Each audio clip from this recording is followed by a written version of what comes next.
Hello. Welcome to a random Friday live stream.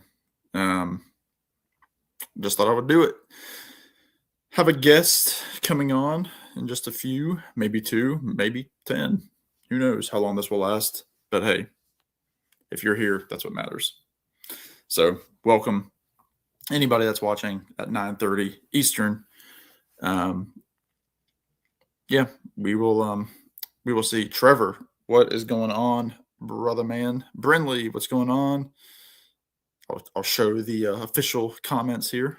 Trevor, I haven't heard from you in a while, man. Hope you're doing well out there in the Northwest. Weather here has been nuts. It's been like a up and down of winter, spring, summer, fall, and James Taylor didn't call. So yeah. I have a guest coming here directly, and we shall see how it goes. Again, hope everybody's doing well. I have a nice Guinness stout here, which I will enjoy. We are in St. Patrick's season. We have Richard here. We have Tommy B right there. Hello.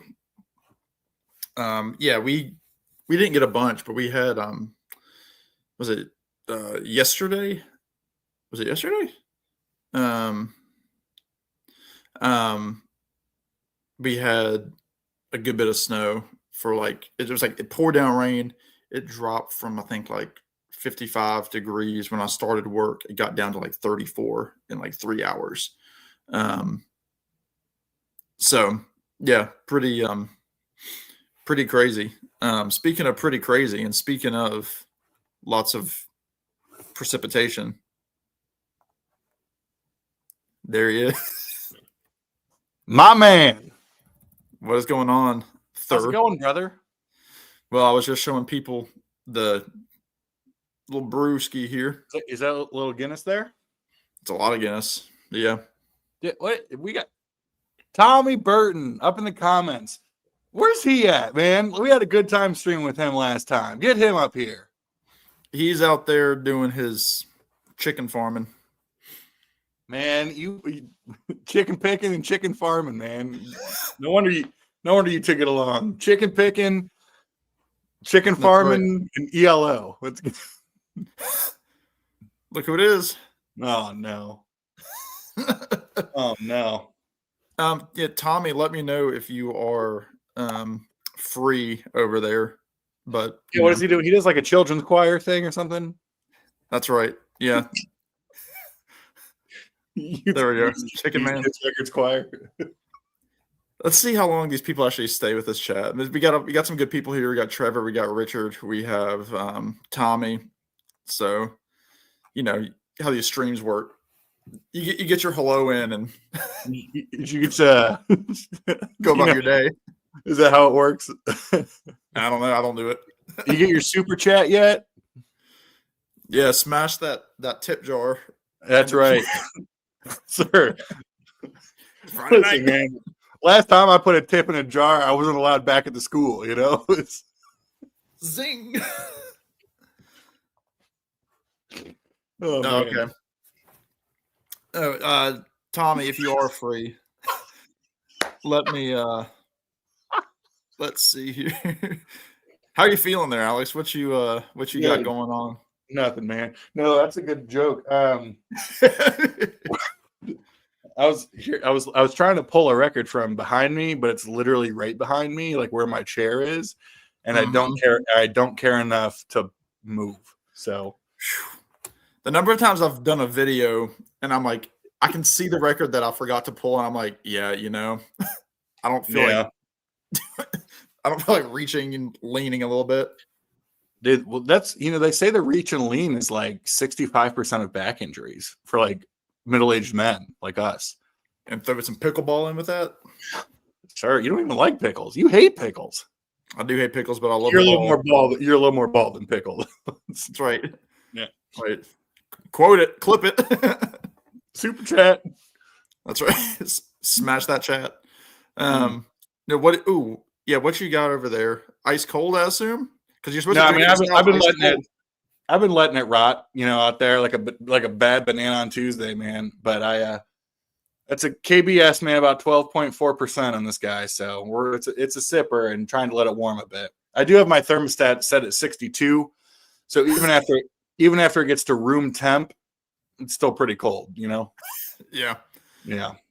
No, it's yeah, we adjusted the heat to the AC recently. We had our heat at night at like 64. And we just adjusted to the AC, but then we get snow yesterday. And yeah. Bro, it was like dangerously windy here today.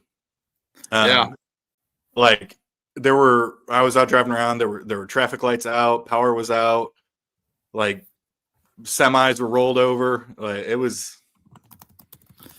semis were rolled over, is that right? That's what I said. Did I stutter? It's just me. Yeah. I was but yeah, I was just trying to boost my own algorithm, putting my own chat in there. But that's like liking your own video or post. No, it's funny. I went for a walk during my lunch break today instead of recording a video. Yeah. But I was on the phone with my sister, and I was probably 10 yards past this tree. And I kid you not, it was like something that you see in the movies where you're like, like somebody's like talking about like their 9 lives. Literally 10 yards, I hear this crash, and I turn around. This huge branch had literally fallen on the sidewalk. I was like, if I would have left my house 5 seconds later, I would probably still be here. But I have a headache. The lesson is, man, that's why you don't go for walks. That's right. No one's ever gotten hit in the head with a tree trunk sitting on their couch. They call me, I don't know. Yeah. Richard, when I was in Colorado last weekend and I was driving back to the airport, there was some kind of, not like wildfire, but like we saw quite a bit of like a puff of smoke.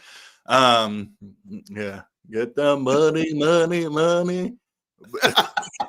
Not quite. Nobody. Anyway. Hold on. Is that that was an ABBA joke. That's the A section. Anyway, there's a big old puff of smoke, and I was like, it smells just like barbecue in the air all the time, but not in a good way, No, it was funny because around these parts, in gravy country, we call what a lot of people say is a barbecue. We say it's a grill. Barbecue is only a food here. We don't go to barbecues. Sure. And I had to learn I went to the Trader Joe's because I'm hipster now. Last weekend we had friends that invited us over for burgers, and they said, could y'all pick up, the buns? And I'm like, yeah, but do you need any bread? I almost couldn't get through it. And they told your wife, they're like, this is why we don't like your husband. That's right. Yeah. And their own. Yeah. But the lady at the register was very excited that I had my cart was literally some hamburger buns and some ranch corn chips that I showed you in a private chat. And she got so excited. She goes, are you pulling out the barbecue today? And Chubby over here, I'm like, no, we're having burgers. But I had to think about it. I'm like, oh, you mean grill? I'm like, yeah, we're not doing it, but we're bringing the bread. Okay, but like, so if someone says, hey, come over, we're out barbecuing, you would say that needs to be explicitly barbecue food, like pulled pork or something like that. Like if I said, hey, we're barbecuing, and I had, like, if no sauce was involved, take Sweet Baby Ray. You know what I mean? Because I was going to say, like, what if I was just doing chicken? And you're like, no. But if I was like, it's barbecue chicken, you'd be like, no, it's a barbecue. No, it's a cookout. So what would make it? So is barbecue barbecue is not a event. No, it's a food like pulled It's a pork food. or pork and or chicken or beef. I guess like the shredded on the bun or off the bun. That is barbecue. Yes, you have barbecue sauce. This is actually. Here's what's good. I'm wondering what the like the origin of barbecue. Probably barbarians. They're queuing all over their chicken. Trevor, I say, and it's funny because like this isn't even like the general consensus. I call it soft drinks. Like yeah, which is funny. But I did have, so my great grandmother, who I knew until she passed when I was 17, she said that like she referred to all other drinks as, whatever, and then would call, a soda a drink. So she'd be like, I've got tea, I've got milk, and then I've got some drinks. And drinks referred to bubbly. Yeah, pop is more of like a North Carolina thing. Yeah, and all that. But speaking of barbecue, well, hold on. I was trying to make an introduction, but he left. Dude, I wouldn't even trust introductions anymore. Last time you did that, we got our own barbecue. We got our own barbecue. Yeah, we got our own meat. No sauce. Well, here we go. Speaking of a saucy mamma jamma, welcome to the stage. What's up, guys? Oh, why? You had me with the children's choir. Well, I quickly dismissed the children's choir because I had to get a. You guys are drinking the cool drinks, so I'm drinking a Coke. But actually, a Coke. It's not a Coke. Well, the thing is, I mean, I'm in North Carolina, but I technically am from Mississippi. Everything's a Coke. Mm-hmm. But I've never heard anyone call a soda a pop. That's a big. I would even say upper Midwest. So yeah, I don't know that it's. I mean, this actually is Coke, but even if it was a Dr. Pepper, for me, it'd still be a Coke. Any kind of soda is a Coke. But did you have people? I mean, I don't know if you heard me. Like, did you have people in your life say that they were drinks? Like, that's a drink. More likely, it would be a soda. If anything, they would just say soda. See, it kind of makes my stomach hurt to say soda. Yeah, I get it, and I mean, I would say soda before I'd say pop. Andy Griffith said pop. Yeah, I like my Andy Griffith. Yeah, Andy's good people, man. You're more the other guy, Barney. Yeah, I'm Barney. No, Alex spent about a week and a year in Charlotte. So Alex has some North Carolina. I did. Yes. Yeah. Oh yeah. It was 3+ years. I enjoyed my time. Yeah. So Alex knows the Noble Records and all that area. Yeah. There's a lot of record stores here. Yeah. North Carolina has a bunch. Yeah. And they just keep coming. There's just more. Like, they just keep popping up. I mean, I know when I would come to visit you, like I would be leaving, when you've been to the local, I mean, both of y'all have been to the shop in Roanoke.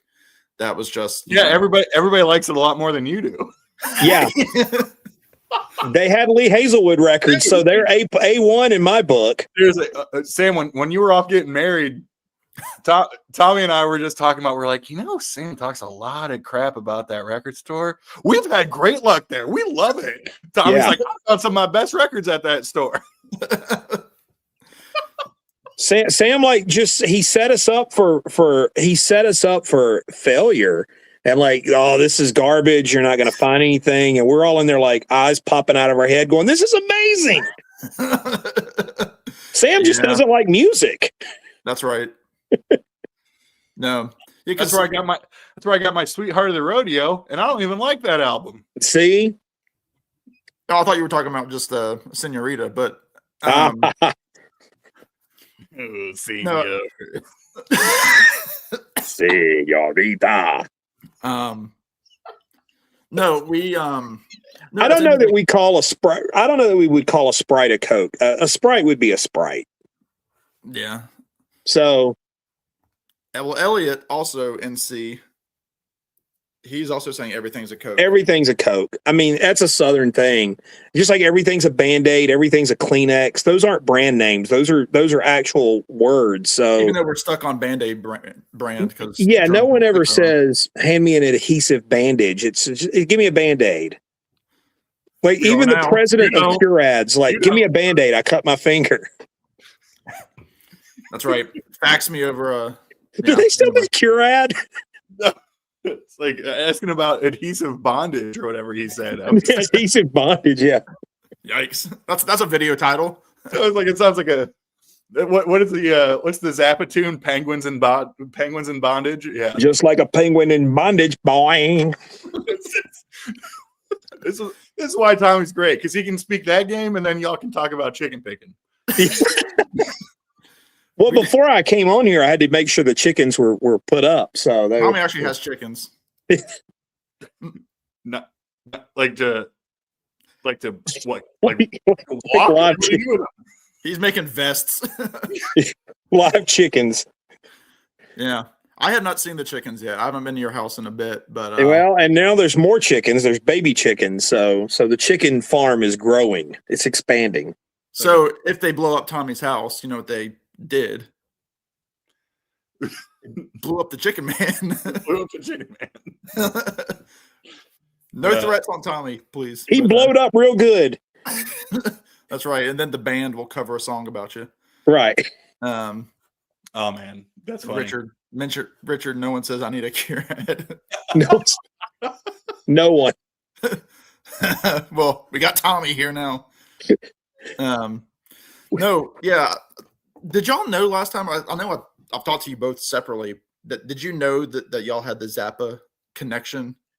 Yes, we did. I don't think we talked about it though, did we? Well, we were talking about it the night of Sam's wedding while Sam was getting married. The night. We had mentioned, and I don't know that we really went into detail over Zappa, but we were discussing your love of prog rock. And hey, thanks, Elliot. I appreciate that. And thanks for watching the video. You're the one that commented. You're the one that you're the vendor that was that's over in North Carolina, that's over in the Raleigh-Durham area. So yeah, I appreciate the comment. I just saw Elliot's chat. But no, Alex, we were talking about your love of prog rock, and I remember mentioning Zappa. And you were kind of like, he's prog adjacent. Like nobody considers Zappa as prog rock, but there's some overlap there. I think that's what we kind of talked about, but we didn't really go into great detail over our love for Zappa. That's some old college stuff that just lingered and hung around, man. He probably, I mean, granted, a lot of that's because, you know, his official catalog is, you know, like 100 and some whatever releases. Oh yeah. But I probably own more Zappa than any other artist. Yeah. But I mean, I love it. In fact, I just I was gonna go do, you know what should I do? Sam, should I show a record? Dude. At this point, we're showing everything else. What do you call it, a record or a Coke? By all means. A mediocre plus joke. I'll take it. So that's pretty good. Like my root beer vinyl that you made fun of. What? My root beer colored vinyl that you made a joke about. I had like a Tony Rice record that I showed, and you were sure to text me and say root beer. The hype stick. It was like a root beer colored vinyl. Well, that's what they call it, though, right? Yeah. They said it was root beer. I'm trying to go get a record. I'll be right back. That really means he's going to the bathroom. Go get your record. There you go. He disappeared. Yeah, it's a very personal record, so he can't show us where he's got it hidden. See, he's got it stashed somewhere. I've been to his house, and he even, he put a mask over me and said, "No, I've got to go get this record that you can't look at." But no, are you you're not a Duke fan? Duke fan? No,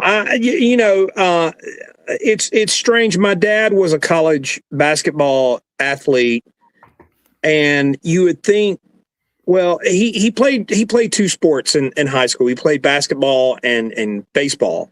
Mm-hmm. He went to college on a basketball scholarship. And actually played in the NCAA tournament, which was really cool. Right, yeah. So my dad got to experience that. For a small school in Mississippi, was quite interesting. But they were a good team.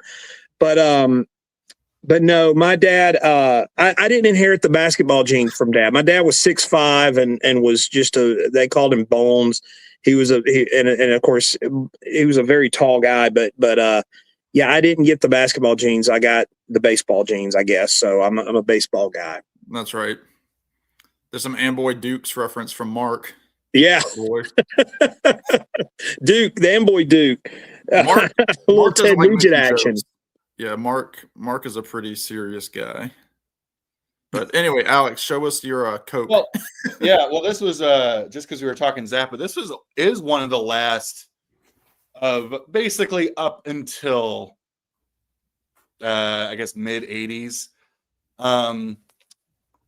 That was missing, and I was on a recent recent trip to Colorado and finally came across this at a good price. I've seen it, but it was just always really expensive for whatever reason. But it is the man. Nice, yes. That's a fine, man. Yeah, and there you go. This is why Sam actually loves Zappa. You know what? We should get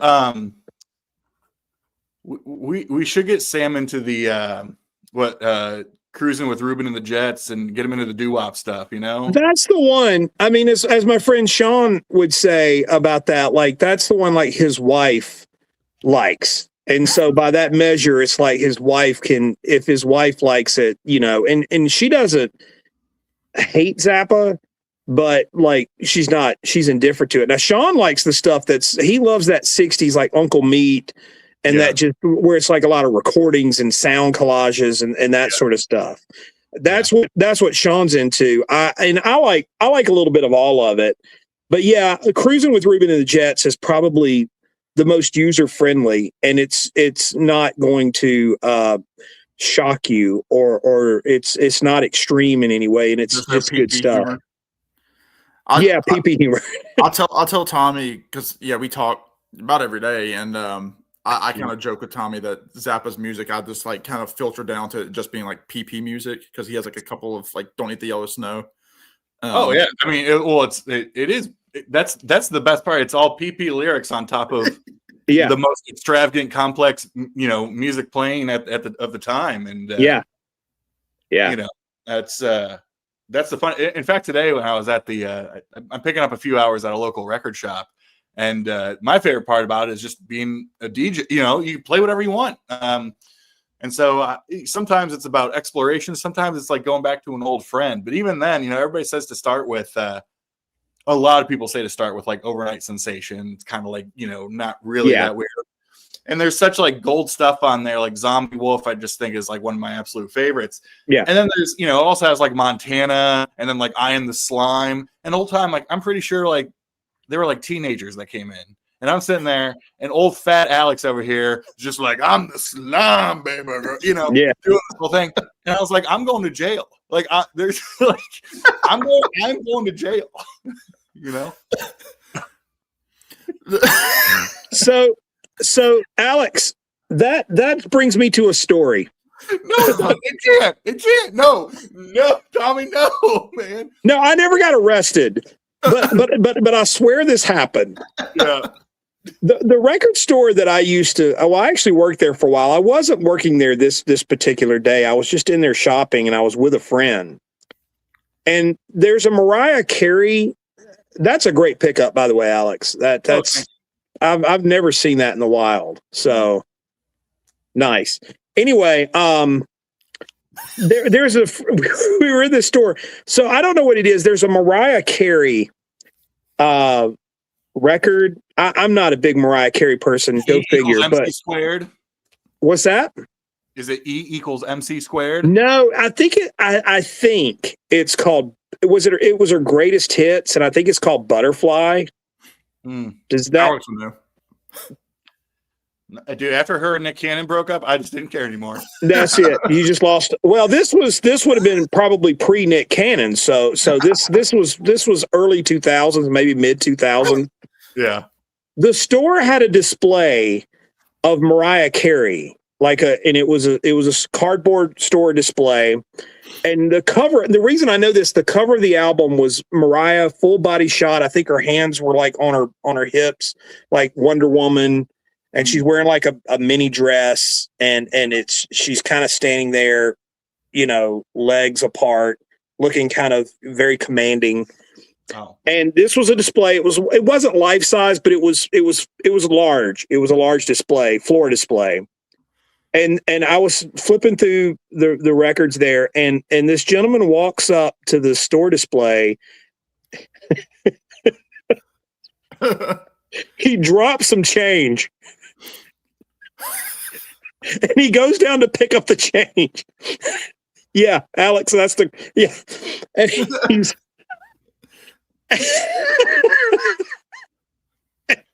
and he walks away. And my friend and I just looked at each other like, okay, no. Like, he completely had to be just messing with us, but it was odd. I have so much to unpack here. Yes, well, you should have seen it. No. First of all, I guess that makes you feel better about your I Am the Slime, right? Oh, that's the connection. Yes, I was wondering. I was like, "Where's the slime?" I mean, he is the slime. He sounds slimy. I mean, that's like he was something. That's like airline pilot in the '80s, like slimy. It's like, hey Sam, do you get that? No, Tommy has that. Tommy's got the OG of that though, right? Well, I don't have the box. I just have them individually. Oh, that must have taken some time, eh? It took about a year, but I was very diligent about picking them up. Yeah. And it was strange because I at the time I didn't see myself dropping that much money at one time for a box, but I was able to obtain all the copies, and I think the only thing I don't have is the book. And from what I understand, you can get the book by itself from sellers, but I don't have the book. But I have each one. Why read when I can listen to music?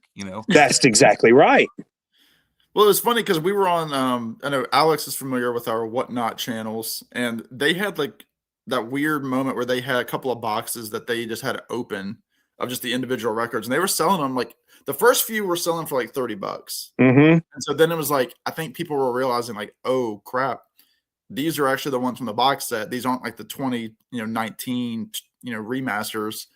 So then they started going up to 60, 65 each, and they were still going cheaper. They were still going cheaper than what they're worth. Yeah. Alex listens to his all the time. He loves it.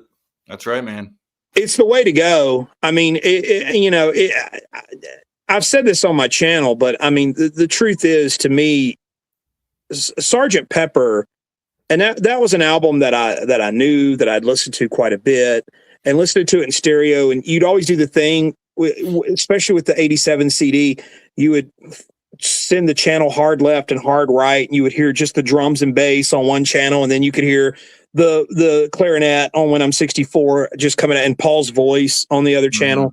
And so you'd mix it that way. There was a thing back in the 80s, and it used to be a thing that guys would rewire their stereo systems. It was like a whole thing. Alex is nodding. They would rewire, and they would call it oops mixes, because they'd heard those Beatles records so many times, and they figured out how to rewire their stereo systems and cross.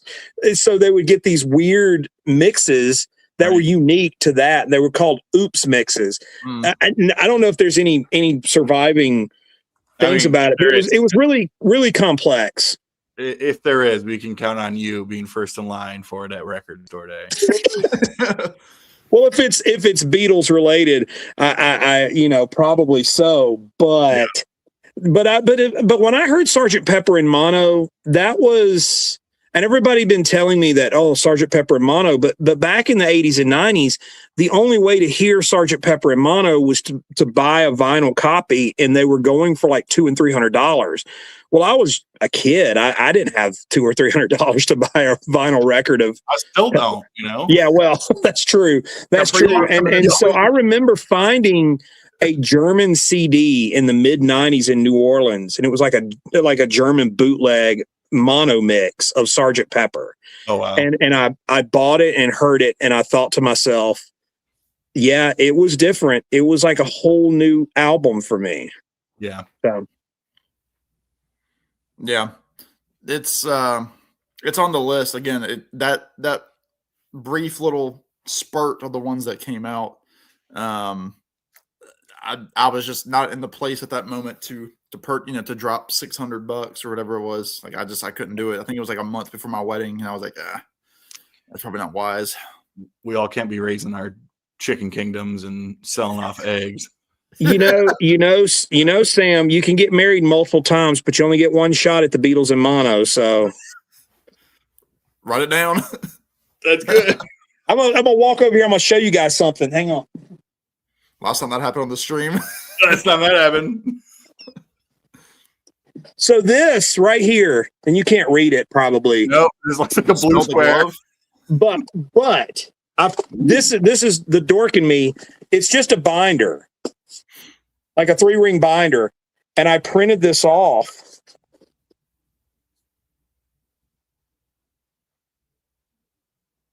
That is nerdy. Yeah, well, it's like a whole thing where it goes through like every Beatles song and each mix of it. So it talks about the differences between the mono mixes and the stereo mixes. And like what the American stereo had, like if it was a false start, or like there's a Brazilian mono mix of Penny Lane that's got an extra trumpet part in it. And of course, this is way back in the day, but yeah, it's got all the variations in it, like, and it's broken down by year and by song. And it's got all the like available, like how they're out there. So like there's the BBC stuff, but did you type all that out on your typewriter? No, it was somebody did this. Who was it? Oh. It was Joseph Brennan. And he just uploaded it and had it as a Word document. And I just downloaded it and printed it. Now the idea is that you're supposed to just go to it to refer to it. But the problem with that was we didn't have our handy phones back then where we just could pull that out of our pocket. So I printed it and have kept it, and it's a resource for me now. Yeah. Are you interested in, I know Alex, because Alex actually sold me one of his records, but today it was the new record by Johnny Blue Skies, aka Sturgill Simpson. And I know our friend John, the Digital Gramophone, he just posted something on social media. He got the record, and he was like saying that it was like a mix of like more funky kind of stuff. I believe it. But like that a lot of it was like some pretty suggestive lyrics on some of the stuff. And it's just like the gatefold. You should just look at his post if you follow John. But better or worse than Casey Musgraves, Sam? We'll see. Okay. I did order the Casey Musgraves new album she just announced, and she's in a dry spell. Don't know if you knew that, but it's probably real tough to be her. Yeah, right. Yeah.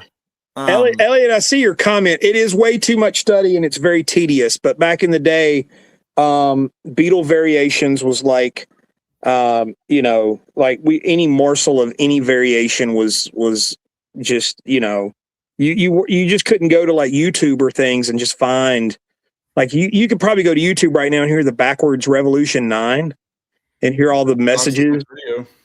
Huh? That's Alex's next video. Just playing Is it? that.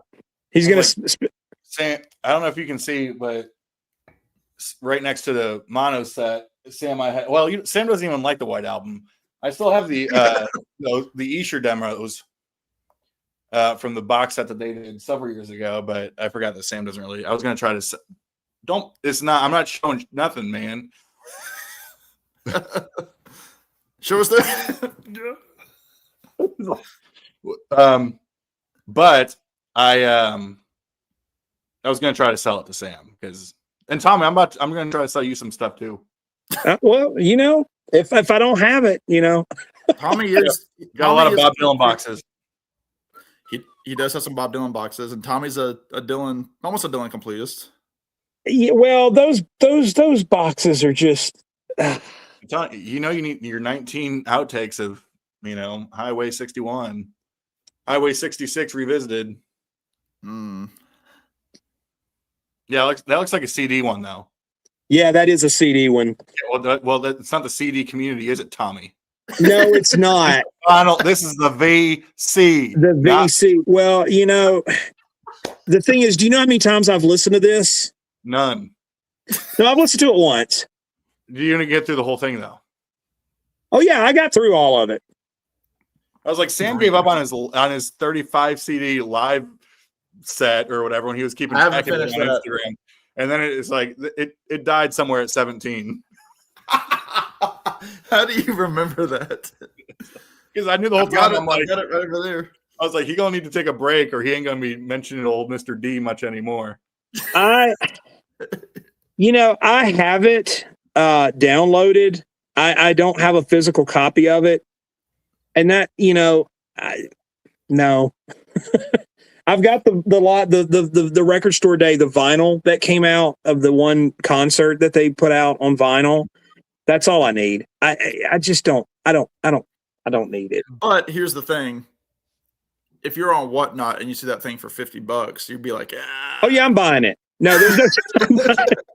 Having said that, I'm still buying it. Yeah. Well, that was this thing. I think I got it used at Harvest Records for like a really good price, and I'm like, you know what? I'm gonna get it because it was a good price, and I did the same thing with the Fragments box too. But I actually have that on vinyl, but I got that one as well. So I mean, I'll buy it if the price is right. That's the whole thing. Like there's something, that thing that triggers in your brain where it doesn't matter. Like today, I bought on Whatnot. I bought that Sonny Rollins box, and that box set is not a box set I would have bought.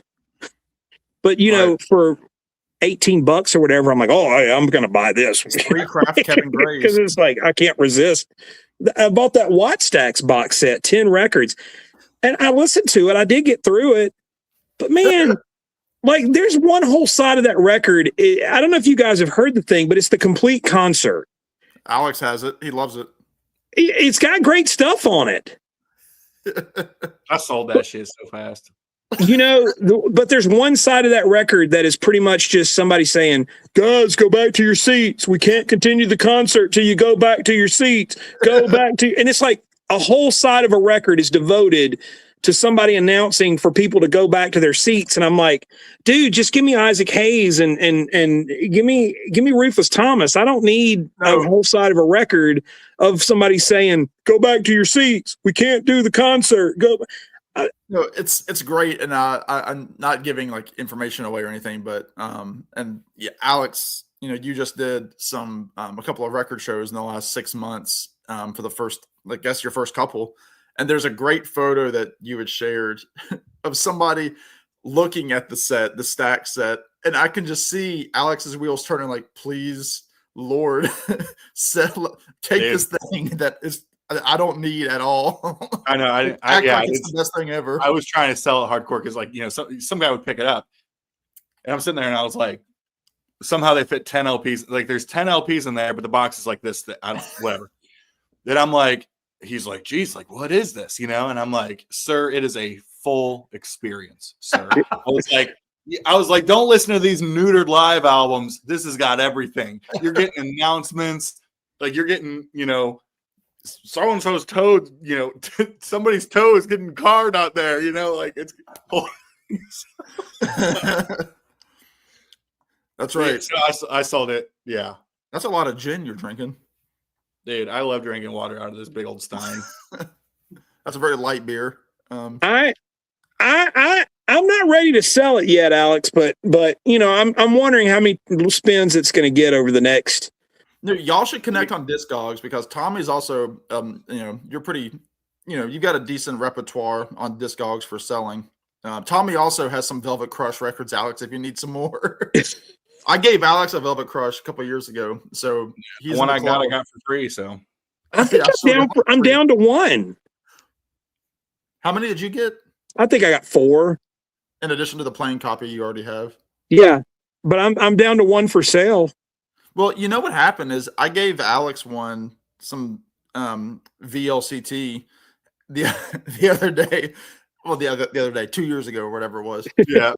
The other day, 2 years ago. Time is a construct, Sam. It doesn't, Again, he bought it from the same thing that we bought it from. Because I was with you when that was first announced. I was right. Visiting you. And Sean called us. He's like, yo, this is a thing. And that was like a grail for you for years. Oh, yeah. Well, Sean and I were like, we were all over that. Because, yeah, Richard, it is. And so we loved that record back when it came out in the 90s. We were fans. And so that was the one record we kept saying, man, if that ever comes out on vinyl, well, then it finally did. And it was just like we jumped all over it. Like we gotta have it. And the funny thing is, because again, we all bought it at the same time. And then Alex's came around again, like a couple of years after it was reissued. He's doing like this whole thing on his channel, and he pulls out an insert in his that has a signed like postcard in it. Yeah. Do you have it? No, mine wasn't one of the signed ones. Oh my God, Tom, you could have been like, yeah, everybody got that. Yeah, everybody got that. I have that, Alex. I'm reading the comment. It's him playing covers in someone's living room. Is it? Which one is it, Elliot? Because I probably have it. Here we go, Alex. This was an RSD. Oh yeah, I've got that one. That is like a crooner album. This sounds like he sounds like Chet Baker, and not in a good way. And not in a good way, I was like, if I was gonna talk about how much I loved an Alex Chilton record by saying he sounds like Chet Baker, he better be playing the trumpet, man. Yeah, I mean, he Alex isn't a fan of the vocal jazz. For the most part, yeah. Yeah. No, I'm not as big a fan as Sam, but I've got some Dinah Krall records, and I've got, I like that Alex Chilton record because it's just him and a guitar. But I mean, Alex was pretty, well, I won't say lazy, but I just don't think he cared. No, that's probably a good way of putting it. Yeah, Tommy saw the reunited Big Star in the 90s. I saw quite a few. I saw them a few times. A couple of Memphis and May performances. There's a video on the internet. It's popped around. Somebody videoed. They played at the Oxford, Mississippi Double Decker Festival, and somebody recorded it, and you can see me and my old bandmate Danny like down there. That was the first time we saw him. And you can see us like doing that whole thing where we're nudging each other and like nodding because we were just like little children. Like we just couldn't believe it. And that was the first time we saw Big Star, and we saw him at a couple of Memphis in May performances. And I saw after Alex died, but I'm reading the comment. Sorry, I get distracted. Somebody tape player hit play. There's an Alex Chilton thing I've got, and it may be the same thing. It's called like Candlelight, and I think the power went out in the club that Alex was playing at, and the power goes out, and Alex just went in and just did like this acoustic performance, and yeah, like it sounded like somebody just hit record on a recorder. So, Alex, But anyway, one of those big star performances, it felt like just an open rehearsal. They were on a festival stage, and it was like, they had not played together in 2 years. And they're like, all right, what key is this one in? All right, let's try this song. And it was like, Danny and I looked at each other and said, well, it's nice to know that they got ready for the gig. Right. Yeah. What you got there? Well, talking Big Star, obviously, I forgot this was a Omnivore box set that you all know how Omnivore will throw a very random out of the blue like half off sale. Mm-hmm. Oh yeah. And Eye on the Cosmos is always a record that even the reissues go for a lot of money, and there's like no way of getting a original good. Well, yeah, good luck. But this was like kind of like the cheapest way to get it. I mean, it's 5 LPs. One of them is interviews. Really love to hear that coming out in my speaker. But I just knew that I would never get the LP on its own. So this is actually quite a good deal because it's 5 LPs. So you get I'm the Cosmos, you get a whole bunch of other stuff. You get like pre-Big Star stuff. Like you get it's not just like a bunch of demos, which I think that Rock City stuff is great. That early that pre-Big Star stuff. To me, it fits right in with the Big Star sound wise and quality. I mean, I love that Rock City stuff. Yeah. Yeah, I remember. I think it was toward the end of last year, Alex. We were texting about that Omnivore sale because I ended up getting like the 12-inch of the Jesus Christ with like the demos and stuff on it, and then I got Big Star's third because I didn't own that. But I remember I think we both had like our carts were full of like this Big Star stuff of like the stuff from the documentaries, a couple maybe like I think I might have had like a CD or two, and then at the end I was like, what am I doing? Like I don't need this stuff at all. It's like I put 90% of it back. Like I'd gone through, put my card in and looked at it and thought, why do I need this album that I've never heard? Why am I buying this for $20? I don't need this. That's the way I am with Chilton. It's pretty much like, oh, his name's on it. All right, I'm buying it. Like, oh, this is a recording of Alex Chilton tying his shoes. All right, I'm buying it. Yeah. It's really kind of a sickness. What's that? This was I think I still want to get like a proper release of Big Star 3. I mean, it's in print. It's like $20. Like it's not tough to find, but or no, there's Big Star 3, and then there's what is like the reunion record called from like the early 90s? In Space, that's right. This is the version of the 3 that I have is like this Record Store Day thing that did originally, and then I think this is just now constantly in print at Omnivore. Yeah, that's the one I've got too, and I bought it. Funny enough, at Hardy Boys in Charlotte, and I remember finding it, and it was a big deal. At a record store? Yeah, well, no, it was. I had missed out on the original, and I've got that box set that Omnivore did with all the stuff in it. Yeah, which I'll be honest with you, it's especially that first set, but the volume 1.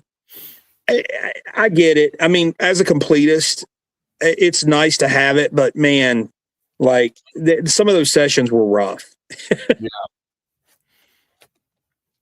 Alex was just, because I mean, they were really just the two of them at that point, wasn't it?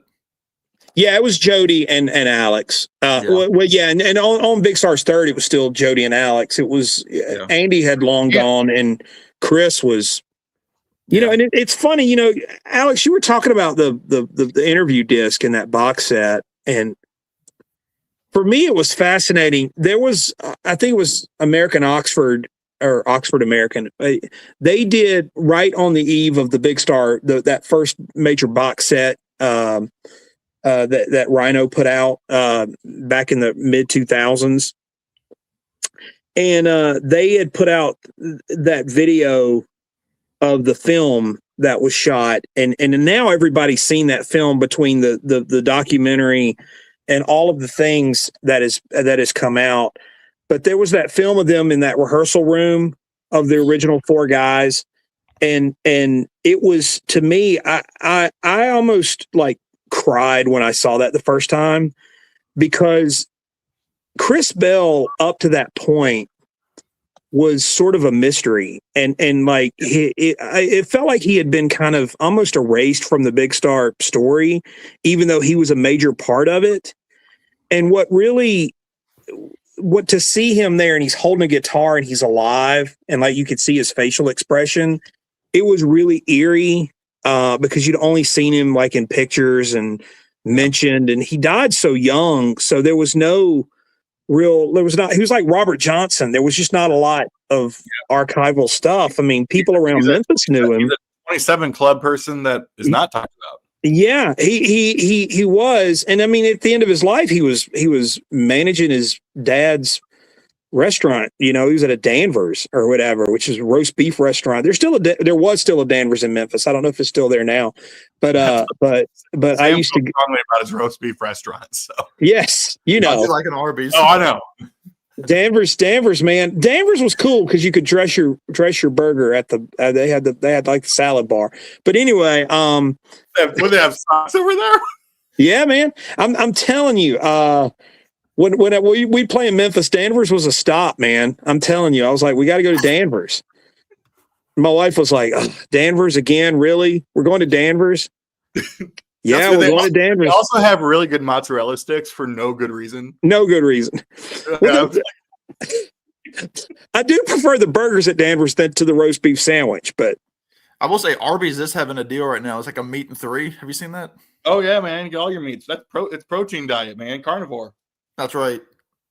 Yeah, I Am the Cosmos. That is it is a brilliant album, and it's where sort of like, you know, if you listen to Big Star Third and you go from that way out, it's a very different experience. But if you start with number one record and you get to third, then you're like, where did that band go? It's not the same band. But I'm the Cosmos, you could tell Chris Bell was really the glue that held together. So Alex, do you want to hear a weird story, a Big Star story? Yeah. Yeah. So, this was something, and I don't know if this was Alex being Alex Chilton. Mm-hmm. No, not you, Alex. Alex Chilton. It was the filmmakers for the documentary, the documentary that came out. God, it's been 20 years now, I think. But the filmmakers for that were at a screening, and this was they were getting ready to put in. Alex was still alive, obviously, and he was talking to one of them, and he it just casually just says, I wrote I Am the Cosmos. Like, you know, and it's like, was he just saying that to mess with whoever, you know, because Alex would do that? Or was he sincere? Like, what was, I mean, you know, everybody knows that it's a Chris Bell thing. Yeah. But yeah, it was recorded. Yeah, it was recorded in the French Alps. But no, I mean, it's kind of funny that I don't know. I mean, it just kind of was another little mystery to the Big Star story. Like, you know, what was the relationship between Alex and Chris seemed to be. Yeah. I mean, it was Chris's band. I mean, Big Star was Chris's band. And if you listen to that box set that Alex showed, I mean, it's fascinating because clearly they were on that road. They were on that path. And they picked Alex up. And I think they probably were thinking, well, Alex is already a star. He was in the Box Tops. He's done tours. Like, it's better to have him in the band than not. And it became Alex's band, and Alex was so associated with it. But I mean, Big Star was Chris Bell's band. And I don't know. It was like it got hijacked by Alex in a way that, you know, and Alex just didn't care about it. Again, it goes back to the whole thing about Alex not caring. But the thing that fascinated me about Big Star and Alex Chilton in particular is that Big Star was just a step on his journey. musically. Like once he left that behind, he never went back to it except to do the reunion stuff, to cash the checks. But he wasn't interested in just living off of that. Like, I'm just going to make power pop records the rest of my life or rest of my career. Well, it's kind of interesting because like so many bands, like they start as one individual, and the one that I think of right now is Pink Floyd. Like a lot at the beginning, it was like, oh, that's Sid's band. Like this is Sid's project. Yeah. And Gilmore, comes in for the pretty much half a record on their second record. Yeah. And it's kind of like, oh, well, we think Pink Floyd, Gilmore is kind of the voice of Pink Floyd, but he was, again, kind of like come in to save them. Yeah. And Fleetwood Mac. I mean, there's a lot of people that. Yeah, it's Peter Green's Fleetwood Mac. Like, nowadays, the kids walking around with their Target shirts on, like, oh, Lindsay and Stevie. It's like, no, this is different. Well, and we talked about the Byrds. I mean, the Byrds at the end were not the same band as they were at the beginning. No. I mean, not necessarily hijacked so much, but it's fascinating. I mean, the Big Star thing is just always like, it intrigues me that someone could just step into something and make this music that has influenced and reached all of these people. Yeah. And then they just are like, it's just one little, I did this for a few years, and then I moved on to something else. And it's just strange that like I don't think he ever really understood what that really meant to people or what it means to people. But he was like, I still run into people though. I think Sam and I have this conversation all the time where I think we're nerds. And so we know, like, we follow things much more than just like the general listener. I still, especially of the older generation, people know Alex Chilton because of the box tops, not because of Big Star. Like, absolutely. Arguably, it was like you could argue that Big Star was not especially at the time, a success. No. Big Star was a secret club, and the secret's gotten out. And I think in the last 25, 30 years, it's become a thing. But I'll never forget when I was in college and my old bandmate had ordered the two for Big Star thing with both of the number one record in Radio City on it.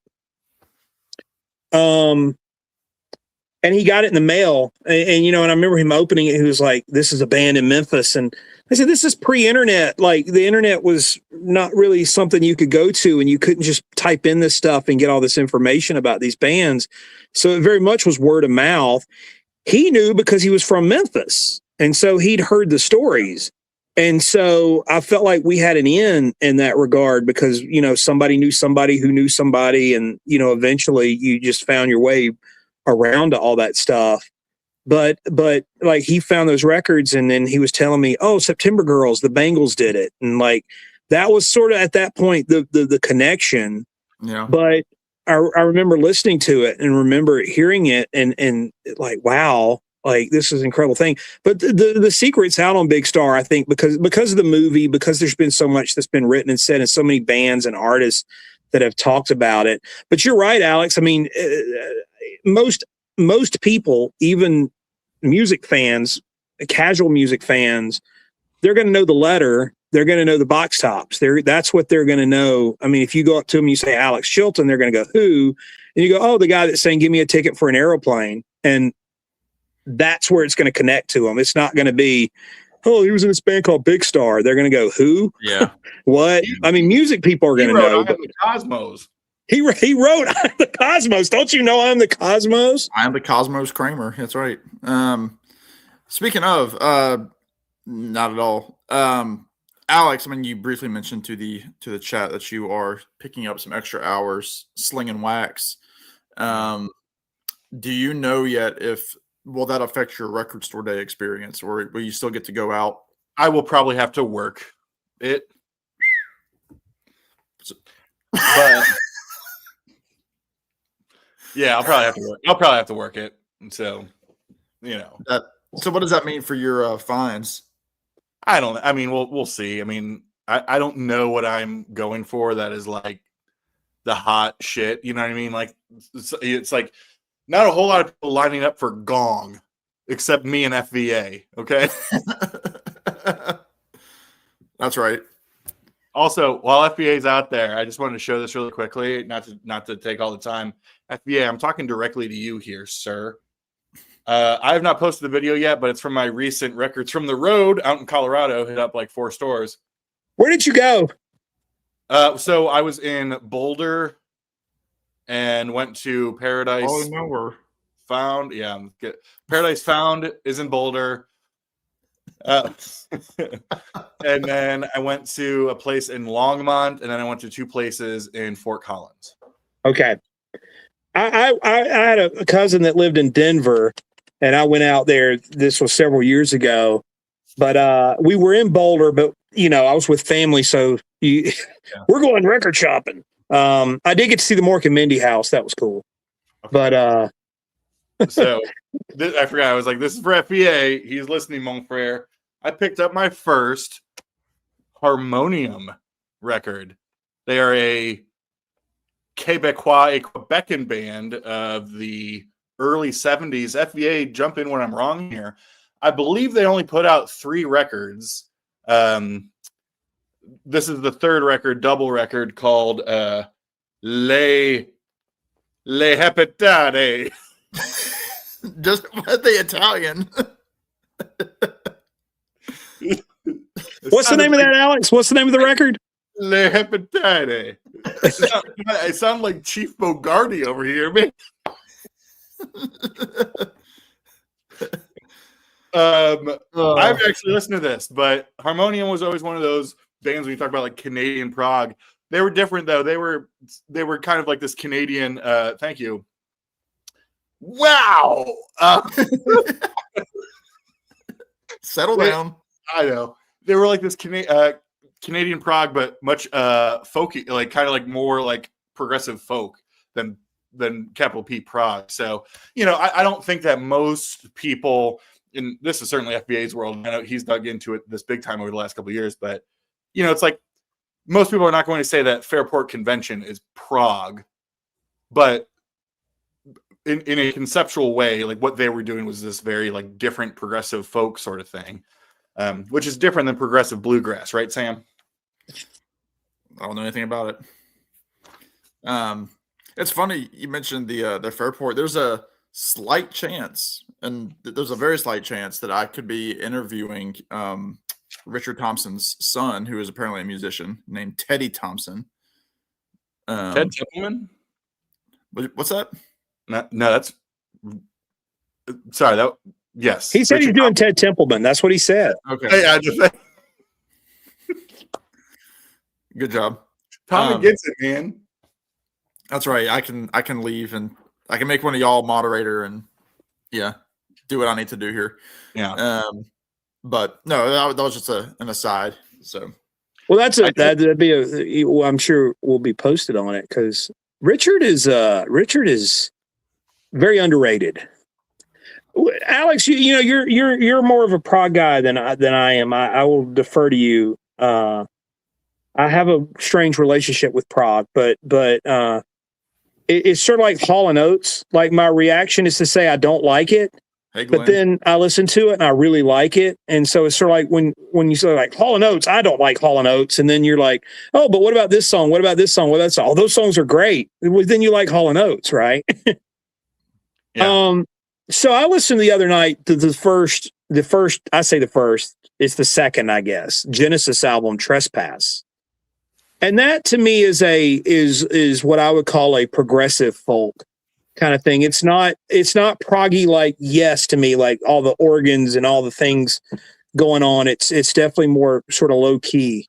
This is when you throw in that kind of nonsense like word to describe that music, because I know exactly what you're talking about. That early Genesis, it's pastoral, like whatever that means, whatever that is. But it's like ooh, a weed. Like what I mean? Like I don't. But yes, that early pastoral stuff. Yes. Yes. And they, it's like I could go on and on about this, but yeah, I mean, Genesis was different because they didn't really have as much as a emphasis on like virtuosity, who could Right. play most complex. They were much more composers Yeah. than they were Whittleyers. As much as I love the Whittleyers.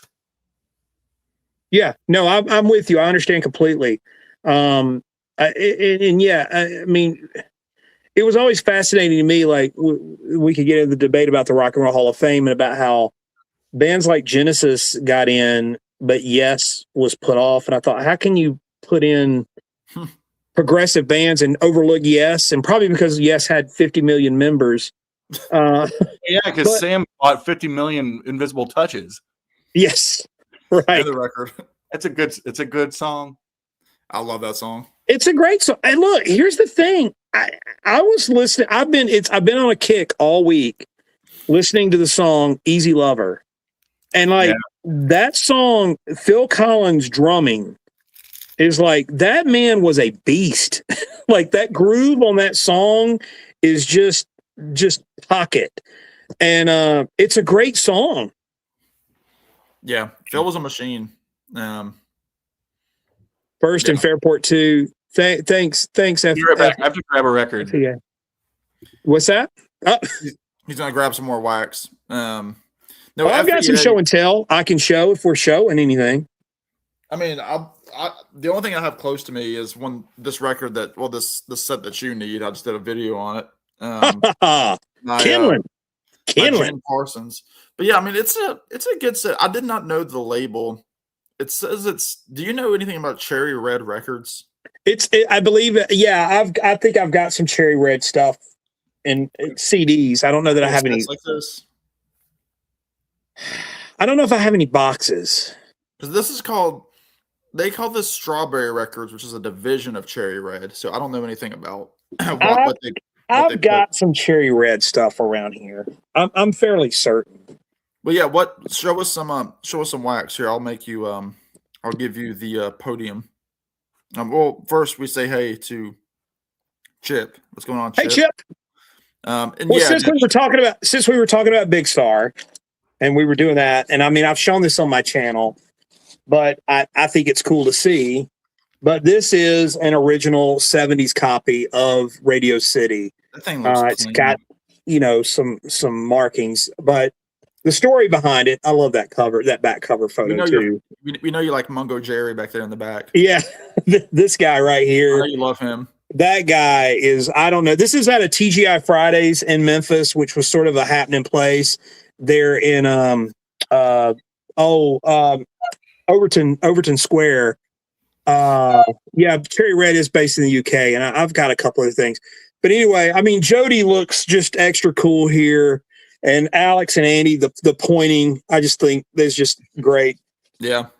But I found this in a plastic bin in a garage sale, and I think I gave like $5 for it. But I remember Sean and I were flipping through the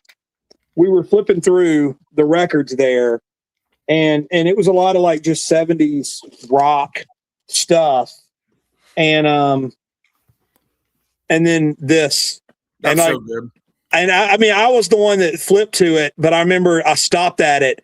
And of course, I lost my breath. And then I kind of, the scenarios, we were sitting on a bed in a bedroom, like beside each other, and these plastic bins were along the wall, like in between the bed. And we're flipping through these plastic bins.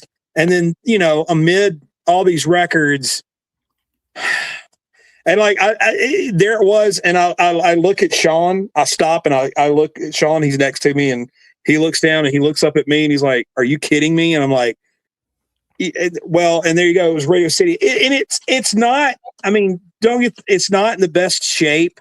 It plays, it doesn't skip, but it is what it is. And just a side note, this is an original #1 record, but this one is really, really clean and it plays really well.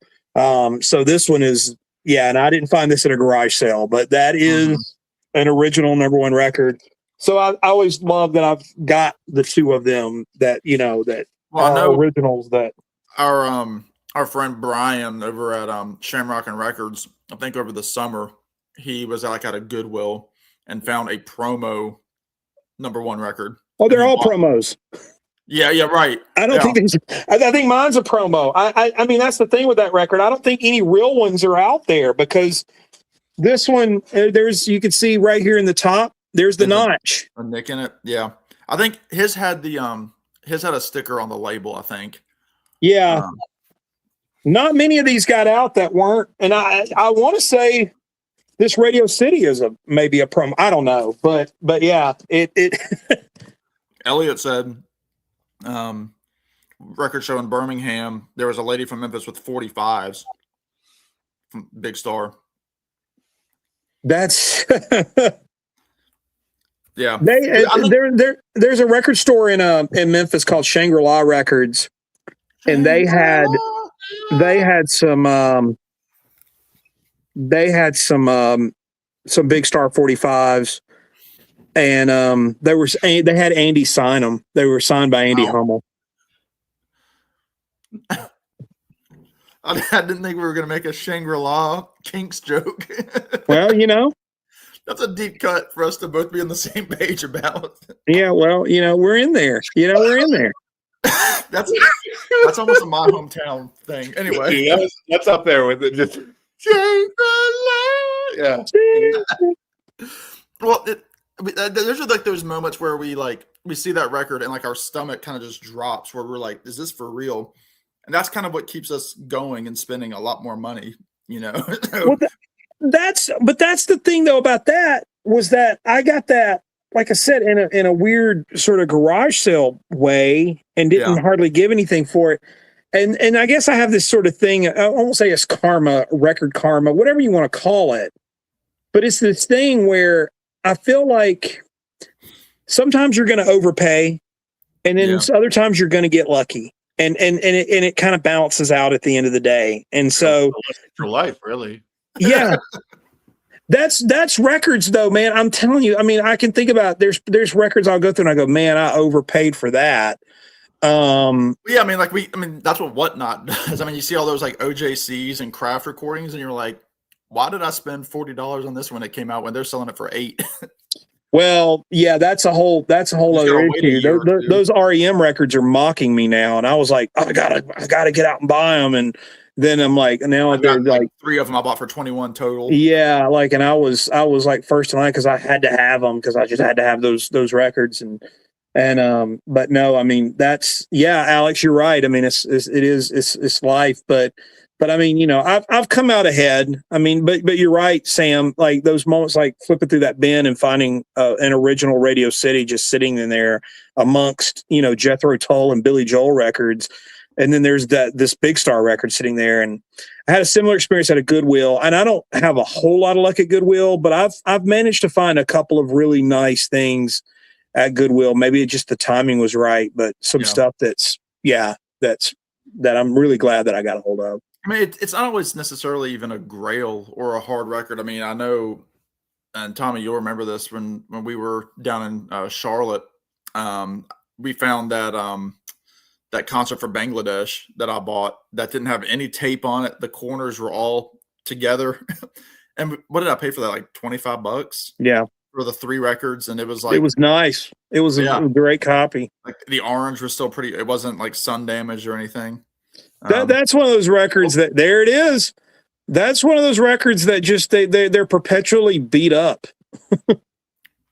Trying to Bangladesh. Bangladesh. So, Alex, I brought that record into a Sherwin-Williams and said, I want a paint color, Bangladesh orange. I want that color. Yeah. And I had a music room and I painted my walls. 3 of the walls in the room were painted that color. And one of the walls was Rock of Ages by the band. Oh, yeah. Yeah. That was like the purple kind of. Yeah. Like purple. Yeah. Yeah. It looked good. That like burnt orange color. We call that Virginia Tech around here. Yeah, no, that was Bangladesh orange, buddy. I was hoping you said the 4th wall was like the Bangladesh like orphan, like blown up on the No. wall. No. That's the next music room. Yes. Sam. All right, so I wanted to show Tommy this. You'll like it too, but I wanted to, before I forget, I had to get up and get it, and now I'm like, I gotta make use of that. But Tommy, you used to have a different YouTube channel, right? Yeah. Well, no. Yes and no. All right. Well, let me continue here, because I was trying to figure out how this. I had this record now for a couple months. I was on the lookout for it for years. Big kind of like classic power pop, American power pop record. It's not overly expensive, but it is kind of rare to find, I guess. And I was looking up like more information, and a video from you came up, but it wasn't Tommy's Musical Adventures. Was it Daily you. Records? Yes. Yeah. Yeah, that was my second channel. I had a second channel. Yeah. Gotcha. Oh, okay. Because one wasn't enough. And it was Tommy talking about this band, or I think this record. And the same question I had was, I don't know how to say it. And so then you said it, and then you're like, I don't know if that's the right way to say it. And so I was like, you know what record it is, Tommy? Yeah. Do you know the record, Tommy? Zyder Z. Is it okay? So Zyder Zyder Z. Zyder Z. That's a white label promo. Yes. What a cover. Zyder. Like cider with a Z. And I think maybe I call it Zooter Z on the channel. Oh, that's what and I think somebody commented, like one of the band members saw that video and said it's Zyder, like cider, Zyder Z. Oh. So this is this sounds like American Badfinger. This is like that is kind of the power pop adjacent that I would give is American Badfinger. Yeah. It's cool. I've seen that record too, and I saw it in Memphis, and I passed on it and didn't buy it, and you know, and I ended up buying the Light in the Attic reissue, which is what I showed on the channel. That's right. Yep. But yeah, it was the thing is, like, when people think about power pop in Memphis, Big Star is always the band. But man, there were several bands around that time that were doing that thing, and Zyder Z was one of them. There's a guy named Tommy Hain. There's a lot of peripheral people that were kind of in and out of that Big Star circle. Yeah. Another one, in his name, Van Duren. And like, if you see any Van Duren records out there, he's Memphis power pop, and I mean he's good, but like, you know, they never were big names. I think there was a documentary on Van Duren, and I want to say Omnivore in their ever present, because they've got Memphis connections, but they've reissued a couple of those Van Duren records, and I've got an original Van Duren Are You Serious? And I mean, it's a cool record. The Hot Dogs were another band. Elliot's got a Van Duren reissue. Which one do you have? Do you have Are You Serious or the other one? Which I've got it on CD, I think, the other one. But there were a lot of those bands. But Zyder Z, man, and that cover is great. But I kind of wish the reissue had that cover as opposed to one, because the one that Light in the Attic did, it looks more like a psychedelic kind of thing. Like, it does not look like, you wouldn't see that in the wild and go, that's a power pop record or anything. I feel like Light in the Attic has really slowed down their output of late. Economics, man. I'm going to grab that Zyder Z. I'm going to grab it. It's behind me. Yeah, go grab the record too. Eh? Grab the record too. That's right. Oh man, that's dumb. Same with that music lately. What's that? What? Yeah, this doesn't look like a power pop band. No. Is that just a reissue? Oh wait, no. Is that just a reissue of this record? Yeah, I think so. You need it, Alex. I want to say it's got everything on there. Were they just a one and done sort of thing? Yeah. Well, no, you know what? No, I'm wrong, because it does say on here all tracks previously unreleased. You got probably more like archive. Let's go back. We found the tapes. Yeah, and I mean, that tells me that I probably need to look at my handy liner notes again, and maybe this was pre that album you've got. Yeah, because it's called Zenith or something, right? That's Elliot seems to have information. I mean, I don't know anything. I've got nothing to say. no, it's from that Duran record. Oh. Yeah, are you serious? Yeah. What did you say about it? You said you didn't like it, or He said I can't see the comment. he said he just said he doesn't. His memory's crap, but he didn't say if he liked it. Oh yeah, okay, all right. I didn't see the full. Yeah, it's. Are you serious? Hang on. No, today was my listening to '60s music. It's like some Buckingham, some Dave Clark 5, but you saw that. Yeah, I've got nothing to add for you. I'm trying to figure out your organization there because you were able to pull out George Harrison, and you pulled out. That's it. All the Beatles solo is after my Beatles. Okay. Was that That's the one, Elliot. Are you serious? And this is an original copy on the Big Sound label. Interesting. Tommy, did you decide if you're going out early for Record Store Day? I think you said you are. Man, I'm telling you, We're getting there. we are. And money the money tree ain't sprouting, man. And chickens ain't laying as much. Do what? That's right. Both ways. You said the chickens aren't laying as much. Well, Who's having sex with the hen? we've only got First. we've only got 5 laying chickens, and I mean the new chicks won't be. It'll be another 5 or 6 months before they start producing. But Tough life, man. yeah, well, it isn't that, but I do have some guitars I'm thinking of selling though. So For Record Store Day? well, I don't need them. Yeah. Needs more outtakes. I don't need more outtakes, but I need more Those room boxes, and more Alex. space. He needs those Dylan sets to collect dust. That's right, sir. They're on the for sale pile. So, Alex, when You and I need to talk, sir. when you set up your bins, because I mean, Tommy and I, we've both been to these kind of things where, like, I mean, Alex, I know, like, your first show was like in a brewery kind of thing, and then the second one was kind of like in like the hipster market. Sure. So, yeah. It's like in the event space. Yeah. Do you have an organization to your records, or do you make it intentionally like, here's the crappy $5, here's like, I'm going to put the really cool Record Store Day one kind of in the middle, hidden for like the digger? Like, what are you doing there? As it sits, it's all just alphabetized, and then a separate alphabetized bin for soul, funk, jazz, miscellaneous. Because I feel like that allows people to be like, I'm looking for something specific. I just want to go to that section. Yeah. But everything else is alphabetized. I don't know. I think that having it random, although sounds like, ooh, people are going to be curious. I think if they have 15 other vendors, they're going to be like, I don't want to. Yeah.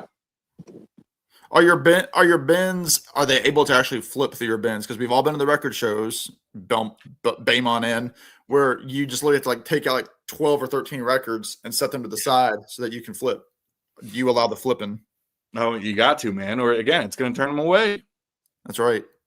If it's too tight, it's not right.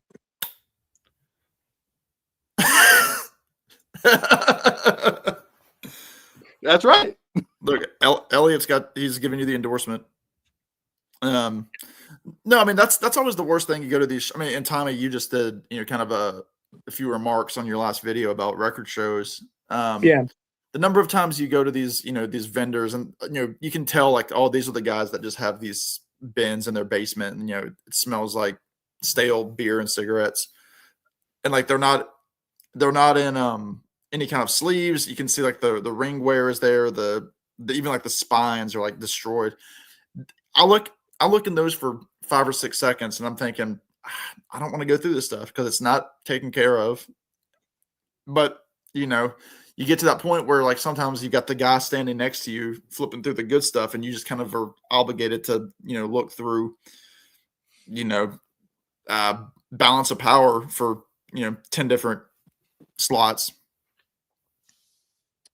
It's unfortunate because that's the thing. Well, and yeah, I mean, I think everybody hates stuffed bins.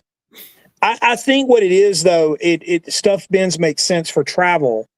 And so I understand the need, but I feel like what you should do is, I get that you want to travel, you want to compact everything and make it easy for travel, especially if you're going a long way, but you need to bring some extra ones to when you get there and you set everything up to spread them out, to make them flippable. And that's what I even hear in my own collection. I'm very cognizant of like, and I've got flip bins here, and if you can't flip through them, they're just useless. So I like the flip bins. They're not as good for space. They look good, but they're not as good for space. But I'm always thinking, when they start looking like they're getting way too, and I'm always giving myself space. Like I've said, Alex, if it's too tight, it's not right. So even on my shelves, I want to be able to, if I buy something, I can just slip it in there without, having to squeeze it and force it. Like you gotta just be able to, so everything is, but you're always having to move them. But having said that, and I think what Sam was saying, and kind of going back to what Sam was saying, that, yeah, the it's a put off when you see a bunch of like just handled records. Yeah. And what I was saying, the unfortunate thing for me is that's the stuff I'm looking for nowadays. Like the stuff that's going to be in those forgotten bins, the ones that people are just like, yeah, that's so I find myself digging a lot more than I probably used to. Whereas I used to probably, like Alex said, we go in and go, I'm looking for Beatles, and go to B, you pull the, I'm not looking for Beatles now. I'm looking for weird, off the wall, unheard of stuff that is probably going to get tossed into those. So there's a crate under here with all these records. I'm going to have to get in there and well, dig that's kind through of them. me. I mean, because I'm kind of in that phase now of like, I'm deep into, different bluegrass offshoot groups, and like obviously Tony Rice being the guy, and I found some good bluegrass records in kind of the bins that people aren't looking at, because like it's like the one guy is playing on a track or two, you're like, oh well, it's on the cover, you see it, it's in the $5 bin. I got a great that one of my grails was that Chris Hillman bluegrass record, and I found that in just like the bluegrass section. It wasn't even like on like the collectibles. It was a $30 record, but I was like, wow, I never would have found that looking through H. Like I had to go to the bluegrass section. All right, it's rewarding and frustrating. It is. Sam's got to take the dog out. Oh, the poor dog. So what are we selling, Alex? Well, a lot of it, and maybe this is good. Well, it is good because I did well at the previous show, but I mean, I'm just physically out of space. If I had unlimited space, then it would be problematic. I would probably never want to sell anything. He came back. We can't talk about him anymore. That's right. Are you good? Yeah, I just let him out in the yard and are fenced in. Oh, okay. Okay. He'll bark. Yeah. So it's like it's genuinely a space thing. A lot of stuff I've bought over the years, like honestly, most of it are things that I bought that were just really great deals or whatever, like didn't turn them out, or whatnot stuff or whatever, or it's just like, whatever. It's not that I don't like it. It's not that I don't wish I could have it. It's just, it is not worth the real estate that it takes up. That's really what it is. Well, I'll say, I mean, one of the because very generously, Alex, a lot of he'll show me some records that he's getting rid of, and I think like a lot of us, I mean, a couple of the records have been like record store day things where like we'll go to record store day, and like record store day is very well known for putting out these kind of soundboard recordings or tape recordings of live shows, and it's like we have an official release of this show or like of a show on this tour with the same set. But this one's different because this one is in, Italy versus Paris, and so it's just like it's the same songs. It's like you said, like the real estate is just. I mean, even me right now. I mean, I've got a kind of like the not Calyx, but kind of like the Wayfarer version of it, and I have maybe I probably get about 3 or 4 cubes that I can still play with here. Right now, they're holding a lot of like CD box sets, but I think I can find space for those elsewhere. Sell those to Tommy. You don't need those. That's right. I've got my Dylans down here, and yeah. So, like perfect example. I was kind of because I recently added another Calyx, and so I was like moving some stuff and like kind of thinking to myself over the last. I was. I mean, I have a lot of records, but so many of them I just bought for $1. I mean, there are so many of these dollar records I bought over the years, whether they were like yard sale things or record store, like just so many things. Where when I first started collecting, of course I wanted it, right? Like, right. So there's like this like 3 LP Ray Charles comp, like fantastic, like, and I'm like, I have so much other stuff too that I would prefer to have in that spot. That's not to say it's not great or that I don't want it. I just, when I bought it 6 years ago, it was amazing. And now it's like, I just don't know. You know what I mean? Like that's what, like I sold my Black Keys records for that reason. I like the Black Keys a lot, but not enough to have like to rationalize having them take up a spot. I would rather have that taken by Black Sabbath. So it's just, that's the. Well, I mean, Jack White copied the Black Keys anyway, so. Well, that's very true, and I also had to have the moment where the buying is not truly going to slow down. Like, that's a reverse, engineering idea. So I can't just think about, wow, I'm out of space. How do I create more space so I can fit what I have? It's got to be, wow, I'm out of space. How do I create more space so I can fit where I'm going to be?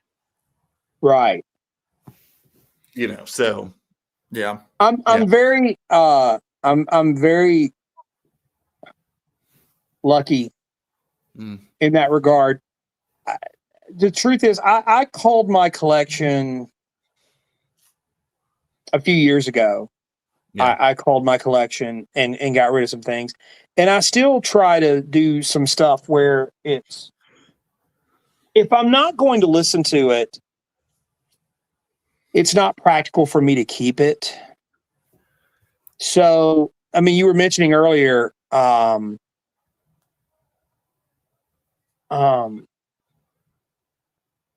mentioned earlier the Chris Bell thing, and I had the 4 Men with Beards pressing of I Am the Cosmos, but then I got that box set from Omnivore, and I'm like, I don't need 2 copies of this record. Yeah. And so I sold it, and I actually sold it for a nice amount. And I went through and really was selling a lot of stuff like that. I think I had the 4 Men with Beards Big Star Third, and I'm like, I don't need all those. Yeah. So I was able to call, but I have always been space conscious when I was setting everything up. Mm-hmm. And so I won't say I have unlimited, no one has unlimited space, but I've got space. And so I'm lucky in that, and I've had to move stuff around over the years, but I've still got space. Like even behind me, these are books, but if I needed to convert these into record shelves, they're ready to go, and the books can go somewhere else. I've got books sitting on them now, but I mean, if the collection grows, I've got a whole Calyx style shelf right here ready to grow into. And at my age, I don't think I could fill this up. Now I say that, I mean, who knows in 10 years time, Stick to why not. but I try to get rid of, because I'm not one of those, I need 15 copies of Rubber Soul. You know, I've got a Korean pressing and I have a Canadian pressing, and I've got, despite me having a book that I showed you earlier with all the little variations in it, Right, I don't feel the need to have that. So Elliot. Elliot, got to go. Hey man, yeah, thanks for coming in, and thanks for popping by the channel the other day. But yeah, no, I get it. And then there's just stuff that's here that I've got that I'm reaching behind me because Alex, she'll get a kick out of this. Stuff that that was handed to me that will never get played and will probably end up. Who needs a 3-record Jackie Gleason set? Right in the kisser.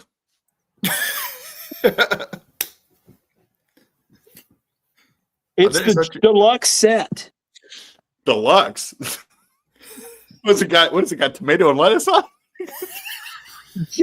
Jackie composed music. Yeah, he was. That's why they call him the Great One. And I mean, he put out all these easily listening records, and somebody gave me this. I don't think I've ever played it. I mean, look at him. Jackie Gleason. My dad's a fan of Jackie Gleason. He's got like a box set of his big band stuff. Well, have I got something for your dad next time I see him? Well, give him a record. No. What was it? I was going to say something. I think that's the only Jackie I've got. Oh, but. I know what I was going to say. So, okay, Tommy, I know how you collect, and Alex, I have a good idea. But here's the thing, because Tommy, for those that don't know, will often you're more in line with like you keep the best sounding record, even if it's not an original, and sell the other one, or gift it to somebody. But yeah, no, I'm absolutely. I tell people there's a difference between collectors and music fans, and they do overlap.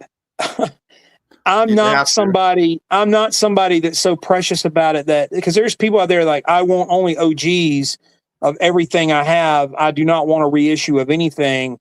But to me, like, there are late 70s Beatle records that sound better than original Rainbow Capitol labels. They just they were pressed better and cut by better engineers. So no, I'm very much like, I want the best sounding version of something. But with the collector mentality then, because again, we'll often go about, I know when I was in Columbus back in November with Alex, you pulled a copy of was it Knocked Out Loaded that had the hype on it, and I bought it because it had the hype on it. But the thing is, like right now, and the thing that I'm thinking of in particular is I have a copy of the very first National Band Michael Nesmith album without a sticker. I think it might have like a notch in it. And then I've got another one that has the hype sticker on it. But because that record is, so special, I think the one without the hype sounds better, but I'm not getting rid of the one that has the hype. And I think like even like right down, like, the records themselves are, different like pressings and that sort of things. I know you can Frankenstein it, but in my mind, I'm like, I don't like separating the egg, the wheat from the chaff. Also, I gotta go get a dog. So ponder over that, and I'll be right back. Absolutely, he should Frankenstein them. That was my thought. I'm like, why? You're telling us the solution while you tell the story. I'm like, that's a situation. Yeah, no, I absolutely would. I wouldn't think twice about doing it in that case. And there are records that I've bought. Bob Seger's Night Moves comes to mind. I bought that because it was a double Wally, and I was like, but the jacket was absolute trash. But it was the record was clean, and as they say, you don't spin the jacket. But it was a double Wally, really clean Night Moves, and I bought it for probably next to nothing because in the back of my mind I thought, well, I'm going to eventually, that's a record that I'm going to see out there in a $2 bin somewhere scratched up, but the jacket's going to be in good shape. And I can just, we were saying, Sam, Frankenstein it. Like you just going to have to get over that, man. Like I'm OCD, and I understand, like, if it's a promo and it goes with a promo, yeah, I get that. But as far as like the jackets, you take your best jacket and you take your best pressing and you stick them together, because the only way that really means anything. What's that? I said, if it's an original jacket, the jacket's going to be the same. You're not going to have like, you know, like with like the dead wax, that's going to be different, obviously. Yeah, but that's the thing. I've got some Who records that are absolutely Frankenstein. I think I've got a Happy Jack over there that is not an original Happy Jack, but it's an original Happy Jack logo. I bought it that way. It was bought Frankenstein, but no, Alex and I both. I think we both agree. Take your favorite pressing of it and stick it with your favorite jacket. It's tough because, again, I think people are kind of caught on to like those NES records being, you know, kind of nice to have. And so I'm also kind of like, I know you used to be like this, where I'm like, I've got them both. It's hard for me to like put them back, which is funny because they were both gifts. So like, I don't have any money invested in either one of them, but, you know, well, you got to look at it this way. Here's the thing, Sam, you got to look at it this way, because I had to do this. You had a lot of duplicate NES at one time, didn't you? Well, here's the thing. You get in that mindset. And for me, forever, it was the first place I would go in the record store would be the N's or the M's and look for Michael Nesmith records, because I had to have them. And you go and you get in that mindset where you just keep buying them and you keep buying them and you keep, and at some point you're going, I'm going to get, this is a better copy than the one I've got. And you're telling yourself that, and you get home and you AB them and you do the whole thing. And at some point, and this is where you've got to be like, at some point you've got to go, you know what? Somebody else needs to enjoy these records too. So Frankenstein, keep your favorite one and let the other one, let it out into the wild for someone else to love. With the Nesmith stuff, I don't have any original First National Band records. Yeah, you've got the Sundays. I got the Sundays that are cut by Kevin Gray, the reissues that came out a few years ago. That's it. And I mean, you know, unless they come out with some crazy Mo-Fi version, I'm probably never going to buy those records again. And the way I look at it, if I see them in the wild, I'm like, great, they've got these. I hope somebody finds it and buys it and enjoys it. But like I did back in the day, somebody had to leave it for me. So, you know, so get one, keep the one you like and get rid of the one you don't need, because Well, I know there was a story, speaking of the White Album. Now, Richard, I do have 31 copies of the White Album. I actually have 32. There was a collector that did like an art project where they only bought the serial numbered White Albums, and it was a collection. And they would organize them based on the serial number, which to me is like, that's kind of cool. And like, obviously they would buy the really junky ones that they saw at Goodwill that had, you know, crayon all over it. If it had the serial number, they were going to buy it and put it in the and they put it like on this like whole, it was like a traveling thing of like, you know, and obviously like the White Albums were all kind of like various shades of you know, yellow and, you know, tan and everything. But what is this person? Whoops. Mason, it's interested in this Monkey Super Deluxe. There's an eBay listing at the moment containing Head, Birds, the Bees, and Instant Replay. The seller is from the UK, asking $350, which is about $430. Yeah, that's. I mean, yeah. It's Head, not Headquarters. That's probably decent because it's the CDs, and I mean, when you originally bought them, they were probably about 80 a piece, and they don't make them anymore. Maybe like at another time, I would have said possibly thinking about that, but $437 would be a lot to drop. I have them. Yeah. See, I got into the Monkeys too late, and I just have the Headquarters. No, just rip them, man. I'm telling you. I like Alex was saying, they're just gonna take up space, man. Yeah, you know the VC. You don't need another book, do you, Alex? Don't have a who? You don't need another book. What book? Any book. I've got an external hard drive that's full of all Wait. kinds of great music. You said a book. A booklet. Because of a box set, you don't need a book that you can just listen to. It. Yeah. Man. I was like, I ain't read. Yeah, I can't read. I just want to hear right. its songs, man. That's You right. Make that audio book. Right. It sounds like George Costanza talking. Only if it's cut by Kevin Gray, though. That's Oh yeah. Yeah. Well, this was real good, boys. I think I'm going to shut her down here. But No, dang, yeah. Fun sporadic conversation talking about things that at least 9 people are listening to. well, if one other person connects, it's like I was telling you the other day, Sam. If one other person connects, that's right. Like Sistine Chapel. the circle of goodness. That's right. All that. But anyway, everybody that's out there watching, if you haven't, subscribe to Tommy's Musical Adventures, subscribe to Beer and Vinyl. And we will be happy to have you on for the ride, whatever that looks like. But thank you, Chip. Thank you, everybody. Richard, Trevor, FEA, everybody that was on. Elliot, that was on. Jason pretended like he was on for a second. But he's up in the air. But anyway, we will see you people, folks, ladies, gentlemen, probably all gentlemen, on the next one. So bye. There goes Alex. All right. I was like, whoop. Bye. Bye, guys. Bye.